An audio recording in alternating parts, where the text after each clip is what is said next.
Juventus see off the Blues in Turin as Federico Chiesa scores in the early stages of the second half. Watch until the end of this review to hear all of my thoughts on yesterday's match.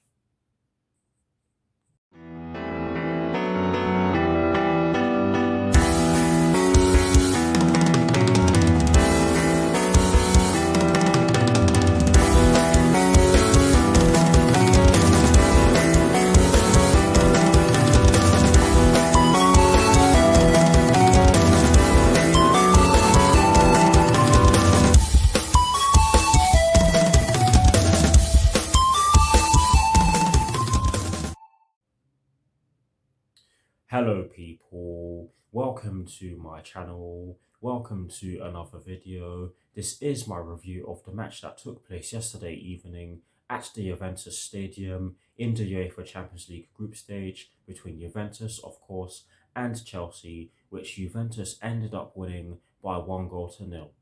So what I'm going to do for you guys in terms of this review is that firstly, I'm going to run you through the lineup that Thomas Tuchel fielded at the start of the match.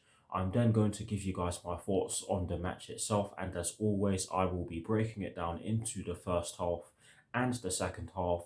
And in addition to this, I'll be giving you guys the positives, if there are any, and the negatives that I took from the match. And lastly, I'm going to be giving you guys my thoughts on Chelsea's upcoming Premier League fixture that will be taking place this Saturday at Stamford Bridge against Southampton, with kickoff at 3 p.m. UK time. So without further ado, let's get straight into this review. Let's get it over and done with. So we begin by talking about the lineup that Thomas Tuchel fielded at the start of the match. And as always, we're going to begin by examining the formation he decided to choose. And of course, it was a 3-4-3/3-4-2-1, as pretty much a lion's share of the Chelsea fan base expected. I was a strong advocate of Thomas Tuchel going with a 3-4-3 after what happened in the Manchester City game. But yes, that is the formation that Thomas Tuchel chose to go with. And in terms of the personnel he chose to field, he went with Edouard Mendy in goal. He went with a back three of Andreas Christensen, Thiago Silva and Antonio Rudiger. He went with a midfield four, including the two wing-backs from right to left of Cesar Azpilicueta, Jorginho, Mateo Kovacic and Marcos Alonso. And he went with a front three from right to left of Kai Havertz, Romelu Lukaku and Hakim Ziyech.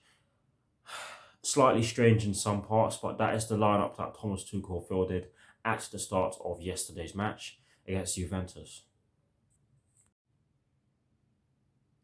Now we dive into my thoughts on the first half, and I have to say that we really did make a good start to the match. We put Juventus on the back foot, we put them under bags of pressure without really creating too much. If I'm being completely honest with you, yes, we won a few set pieces in the early stages of the match, but nothing really came of them. Juventus did grow into the game as the first half went on, and I'm just going to talk to you guys about the shot in which we had from a corner that did result in the keeper making a routine save, but it was a shot that did end up going on target, and actually just happened to be the only shot in which we had on target in the game. And I'm going to delve deeper into my thoughts on the statistics and the overall performance later on, as always. But I did feel as though we had a good start to the match. The shot in which I was talking about did come from a corner that was taken by Marcos Alonso, and Romelu Lukaku did get on the end of that cross and used his stronger left foot to hit the ball towards goal, but it didn't really test Wojciech Szczesny. It literally went straight at him, and like I said already, he made a routine save. But yes, it was a decent chance for us. After that, though, I did feel as though Juventus grew into the game, and we did make some silly mistakes. I have to be honest with you. I have to be honest with you, we really did make some silly mistakes as the first half went on. We were making so many unforced errors.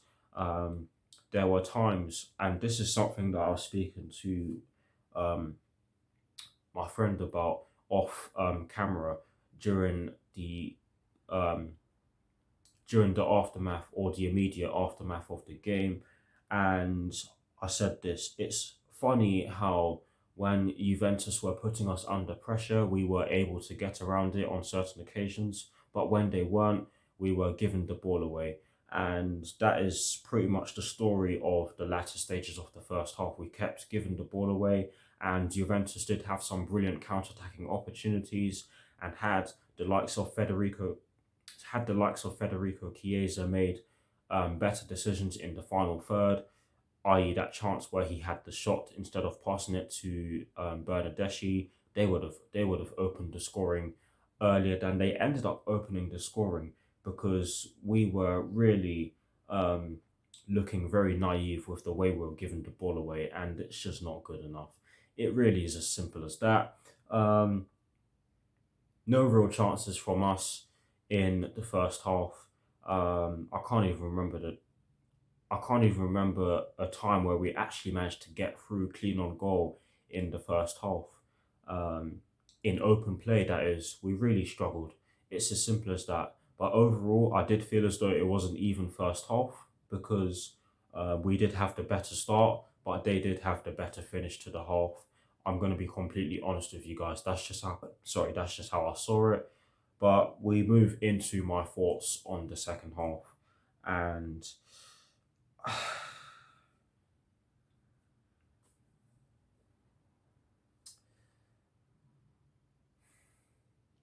I think it's safe for me to say that we started that second half in the dressing room because the way Juventus cut us open is absolutely embarrassing. It is absolutely embarrassing.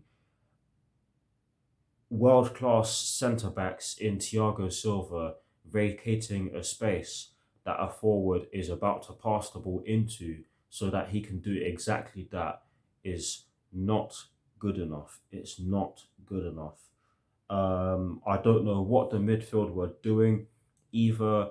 I don't know how we allowed them to hit us on such a dangerous attack at the very start of the second half, but I am not happy because, of course, this was the winning goal, and I'll give you guys my full thoughts on why I'm especially not happy about this goal in a little bit. But this is just a very poor goal to concede. Um, a goal that we should not be conceding ever, especially when you consider the caliber of defenders that we have. Um, or we had. Sorry, let me start that again. It's a goal that we should never be conceding, especially when you consider the caliber of defenders that we had in that back three. All three of them are either world class or verging on being world class. Let's have it right. That's just the truth. But honestly, such a poor goal to concede. But you have to give credit to Juventus for taking the chance because they didn't create too many, but they took the one that mattered. And it was a great finish by Federico Chiesa, straight into the top left corner from the left hand side of the box. Edouard Mendy had no chance. Yes, he did go down low because he thought that Federico Chiesa was going to hit it low. You're not in the right frame of mind if you blame Edouard Mendy for that. Or let me rephrase that to actually sound a bit more polite. I do apologise, that sounded mean. But Edouard Mendy is absolutely not at fault for the goal. He did everything he could. He rushed out. Just the nonsense that was going on in front of him. Um, it's just the nonsense that was going on in front of him that actually cost him or made it more difficult for him or actually made um, him need to come into play.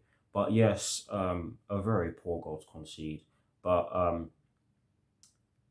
another thing that I noticed is that we started to go forward more after we conceded the goal, and that is something that I would have liked to see more of before we conceded because I did feel as though we were passing back a lot. Yes, Juventus were defending well. They were making it very hard for us to penetrate them. Do not take that in the wrong way, please. No dirty-minded people, please. Um, But yes, they were making it very hard for us to break them down. And another thing that was required of us is that we needed to move the ball a hell of a lot quicker, because in the first half, that is one of the criticisms I did have of the team performance. But yes, it's just annoying to see. Where was it before we conceded? Um, we move on though.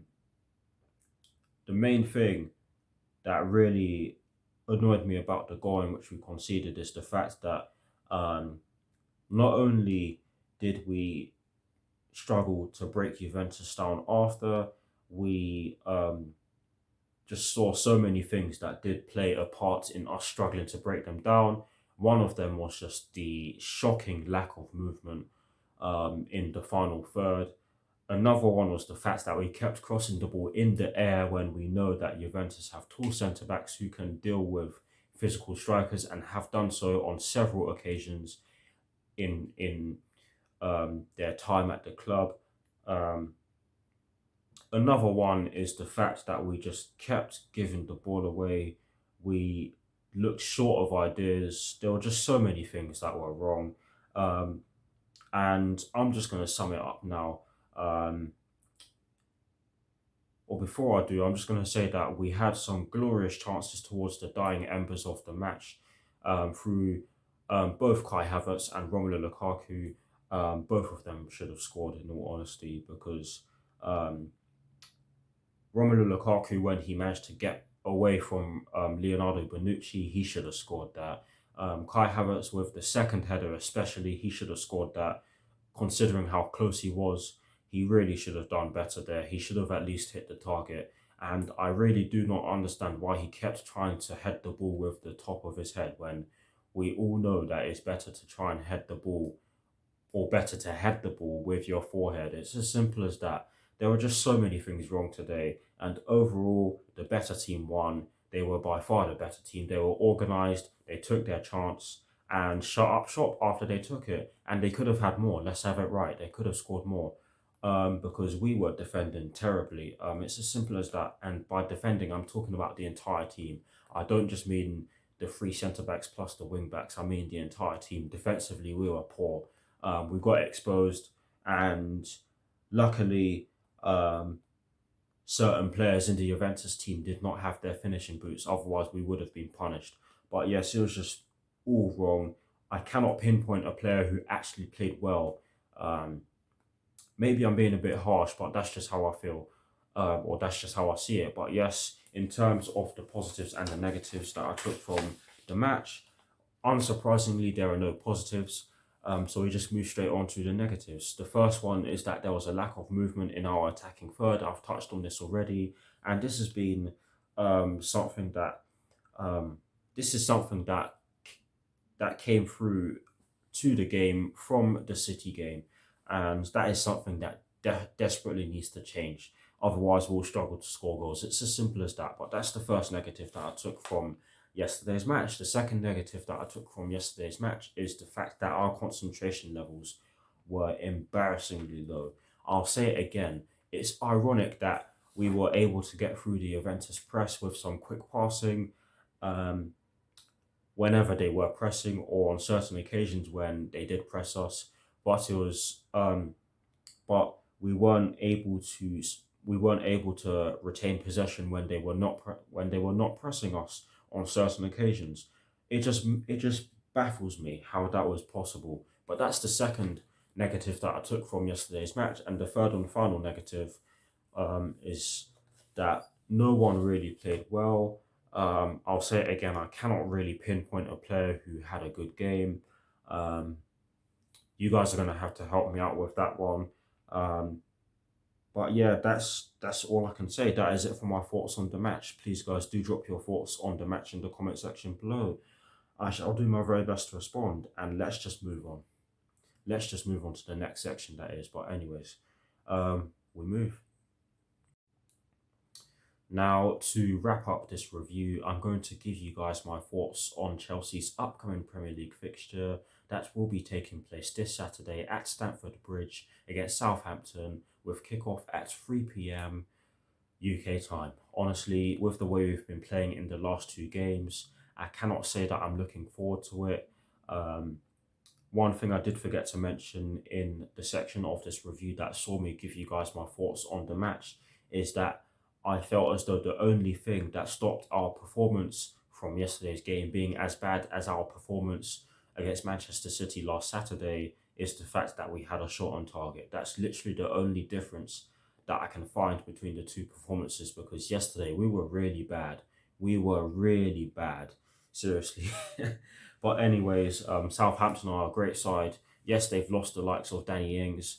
Sorry, they've lost the likes of Danny Ings, but they've made some great additions to the squad, and they can definitely hurt us, especially if we turn up in the way that we've been turning up in some of our recent games, especially the last two, and maybe the first half against Spurs. But yes, we have to step it up now, because one thing that I will have to say now is that if these bad performances keep coming, then Thomas Tuchel will most likely um, see his job be under threat, and that is something that we do not want, especially when we're defending um, our Champions League crown. And that's another thing that I forgot to add. It's just absolutely embarrassing that we turned up like that when we're trying to defend our crown. I'm sorry, that just cannot happen again. It's as simple as that. But in regards to our upcoming game, I'll say it again, we cannot turn up against Southampton like this, otherwise we'll get torn apart. We don't actually have the greatest of records against Southampton at Stamford Bridge of recent. The last time we actually beat them at Stamford Bridge in the Premier League was under um, Antonio Conte in his second season, when Marcos Alonso scored that free kick in the dying stages of the first half back in December 2017. Wow, that was almost 4 years ago. That tells you something. But yes, it would be nice if we beat Southampton. It would certainly do the world of good in terms of the morale of the team, and it would do the world of good for Thomas Tuchel as well, because yesterday he set the team up um, to win. It was a strong enough team to actually get the job done, in my opinion, but they just didn't do it. So there's no excuse um, for the players to not turn up against Southampton. Absolutely no excuses. I'm not hearing excuses anymore. But yes, that's all I have to say on it. Please do drop your thoughts on our upcoming fixture in the comment section below, and as always, I shall do my very best to respond. That is it for this review. I hope you all enjoyed it as much as I really did not. I hate sounding this negative, but that's just how I see it. Please do like, comment, and please do like, comment, and subscribe to my channel if you're new, and I shall see you all very soon for some more videos. Come on, you Blues. Come on, Thomas Tuchel, and peace.